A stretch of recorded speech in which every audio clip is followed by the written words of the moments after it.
Hello guys, welcome to all of you in English grammar class. English knowledge stream channel में आपका स्वागत है। आज ग्रामर की क्लास में हम आपको पैसिव वॉइस के अंतर्गत प्रेजेंट कंटीन्यूअस इंट्रोगेटिव सेंटेंस की चर्चा करने वाले हैं। जैसा कि पिछली वीडियो में मैंने प्रेजेंट कंटीन्यूअस निगेटिव सेंटेंस के बारे में बताया और आज की क्लास जो ग्रामर की क्लास है उसमें हम present continuous interrogative sentence passive voice की चर्चा करेंगे। आप लोग देखिए, present continuous tense passive voice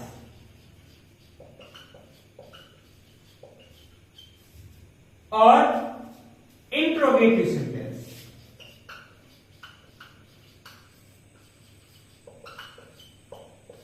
interrogative sentence में जैसा कि हम जानते हैं इसमें दो टाइप का होता है, यस नो टाइप का और डब्ल्यूएस टाइप। पहला जो एस नो टाइप का जो स्ट्रक्चर होगा उसको हम बता रहे हैं आपको। इसमें सबसे पहले इज, एम, आर, फिर उसके बाद लिखेंगे कर्म यानी ऑब्जेक्ट, फिर बीइंग, फिर क्रिया की थर्ड फॉर्म, उसके बाद बाई और फिर कर्ता कर्म। ये स्ट्रक्चर है आपका एस नो टाइप सेंटेंस का। अब हम आपको एग्जांपल देते हैं, जैसे क्या वह रसोई घर में भोजन पका रही है? भोजन पका रही है। अब यहां देखिए, सबसे पहले इसको हम एक्टिव वॉइस में इसका अनुवाद करेंगे, फिर उसके बाद पैसिव वॉइस बनाएंगे। तो एक्टिव वॉइस का नियम आप जानते ही हैं कि ठीक जैसा है, ये एक वचन थर्ड पर्सन, तो इसके साथ is, she, is she cooking food in the kitchen? Is she cooking food in the kitchen. अब ये आपका एक्टिव वॉइस है, यानी आप जो टेंस पढ़ रहे हैं वो एक्टिव वॉइस में होता है। अब is she cooking food in the kitchen, इसको हम अब पैसिव वॉइस बनाएंगे। तो हमारा रूल कहता है सबसे पहले इज, एम, आर। अब ध्यान देना यह है कि जो ऑब्जेक्ट होगा वो इज, एम, आर, इसमें से क्या लेगा, तो हम सबसे पहले ऑब्जेक्ट की तलाश करेंगे। तो ऑब्जेक्ट इसमें देख रहे हैं कि डायरेक्ट ऑब्जेक्ट है इन द किचन, ये दूसरा इनडायरेक्ट ऑब्जेक्ट है। तो सबसे पहले डायरेक्ट ऑब्जेक्ट हम लेंगे फूड। अब फूड एक वचन है तो इसलिए इसको हम सबसे पहले इज लगाएंगे। इज फूड, फिर उसके बाद बीइंग, यहां ऑब्जेक्ट आ गया फूड, फिर उसके बाद हम बीइंग लिखेंगे। इज फूड बीइंग कुक्ड, क्रिया का थर्ड फॉर्म आ गया cooked by her in the kitchen.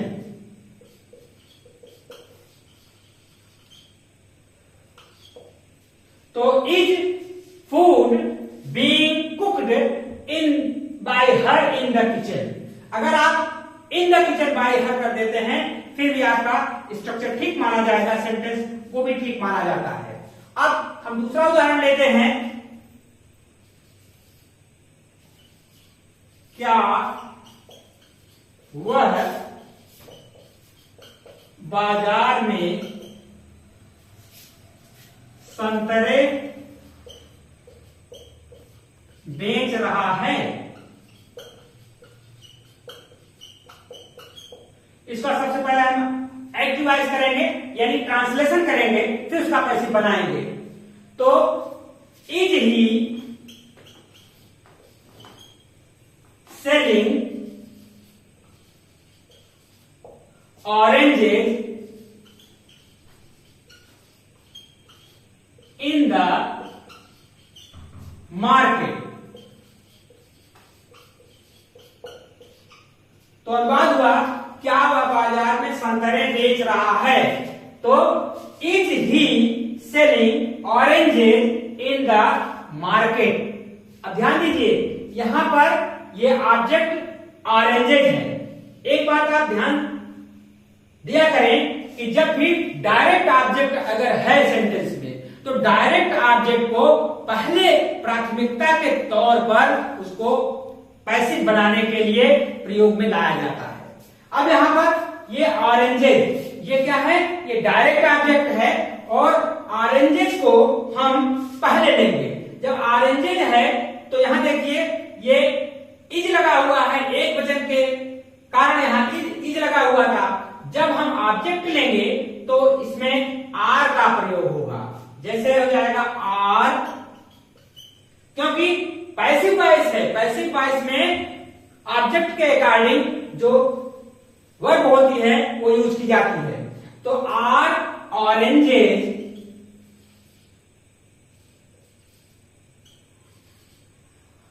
Being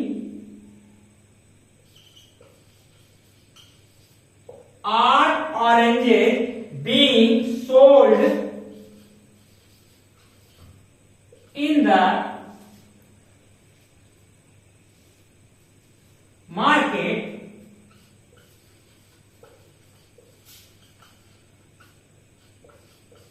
by he का him। आप by him in the market भी कर सकते हैं। तो are oranges being sold in the market by him.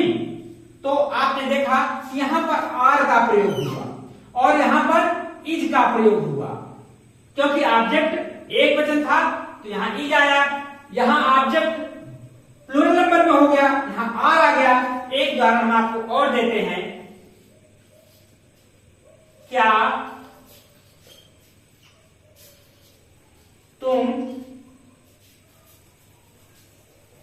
क्या आप मुझे पढ़ा रहे हैं? मुझे पढ़ा रहे हैं। तो इसका अनुवाद जब हम करेंगे तो हम इसका अनुवाद सीधे लिख देते हैं। तो are you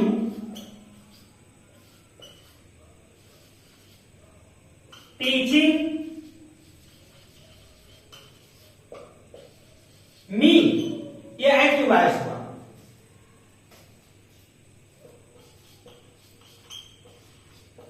are you teaching me? क्या आप मुझे पढ़ा रहे हैं? तो अब इसका ये एक्टिव हुआ। जब इसका हम पैसिव बनाएंगे तो यहां हम लेंगे ऑब्जेक्ट लेंगे। ये ऑब्जेक्ट हमारा आया मी है। अब मी को जब हम सब्जेक्ट के स्थान पर ले आएंगे, जैसा कि पहले मैंने आपको दिखाया है, बताया है इसमें, तो ये मी का जो सब्जेक्ट रूप हो जाएगा आई हो जाएगा। तो आई के साथ क्या लगेगा? एम। यहां देखिए एम आया। इसका प्रयोग आपने देखा, आर का देखा, एम का देखिए। एम आई, फिर उसके बाद बीइंग, क्रिया का थर्ड पार्ट टाट, बाई यू। ये पैसिव हो गया। ये आपका मैं पैसिव। पैसे। तो आपने देखा कि जो एस्नो टाइप के सेंटेंस होते हैं उसको जब हम बताते हैं, जब बनाते हैं, तो इसका जो स्ट्रक्चर है पैसिव वॉइस का ये है। आप लोग इसको नोट डाउन कर लीजिए। तो हम WH टाइप वाला भी आपको बताते हैं और आप इसको नोट डाउन करिए।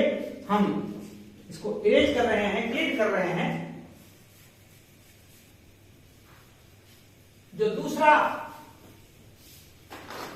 जो सेंटेंस है वो है WH टाइप। तो WH टाइप का सेंटेंस जो है वो भी WH टाइप। तो WH टाइप का जो रूल है वो है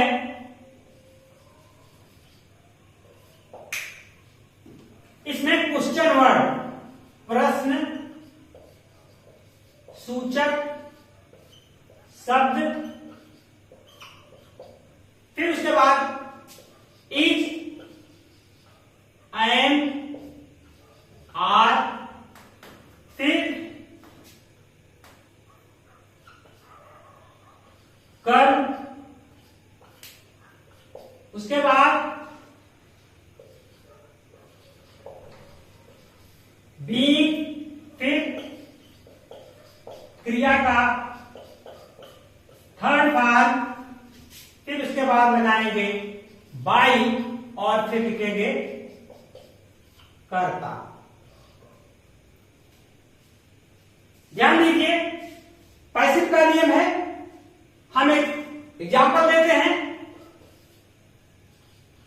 तुम पत्र क्यों लिख रहे हो?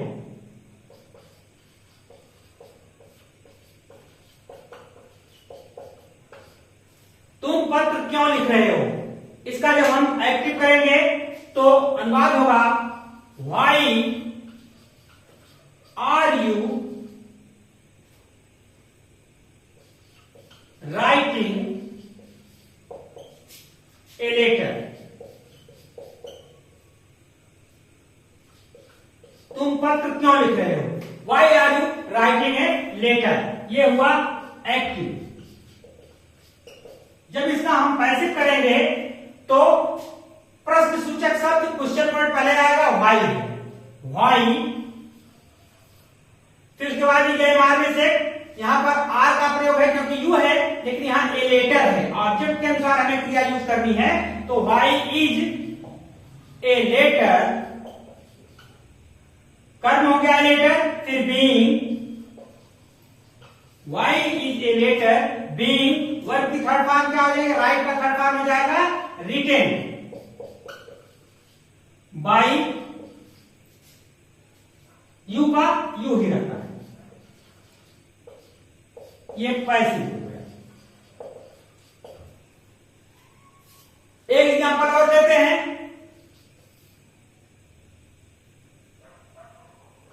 वह पुस्तकें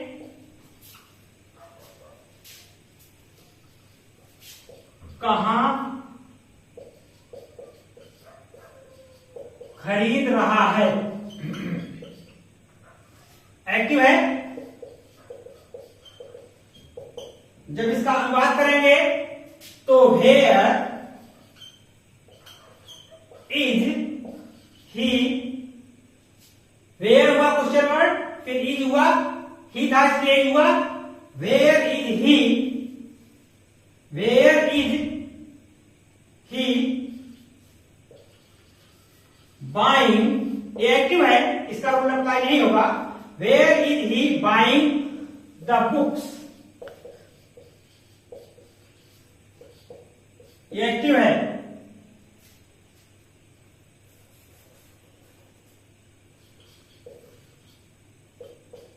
where is he buying the books. जब हम इसका पैसिव बनाएंगे तो क्वेश्चन वर्ड पहले लिखेंगे वेयर। अब यहां देखिए ये बुक्स आ गया, ये प्लूरल नंबर हो गया। अब जब बुक्स हो गया बहुवचन तो यहां पर आर का इस्तेमाल हो जाएगा। वेयर आर द बुक्स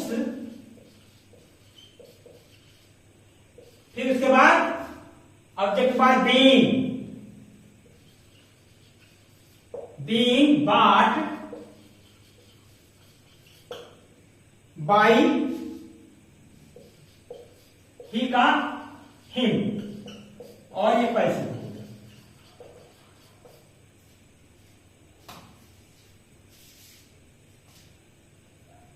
एक एग्जाम्पल ले लेते हैं। ध्यान रहे इंट्रोगेटिव निगेटिव अगर आता है तो उसमें एक्टिव वॉइस में सब्जेक्ट के बाद नॉट लग जाता है और पैसिव वॉइस में ऑब्जेक्ट के बाद नॉट लग जाता है। जैसे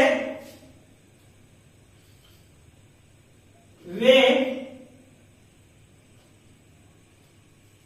मुझे क्यों नहीं पढ़ा रहे हैं।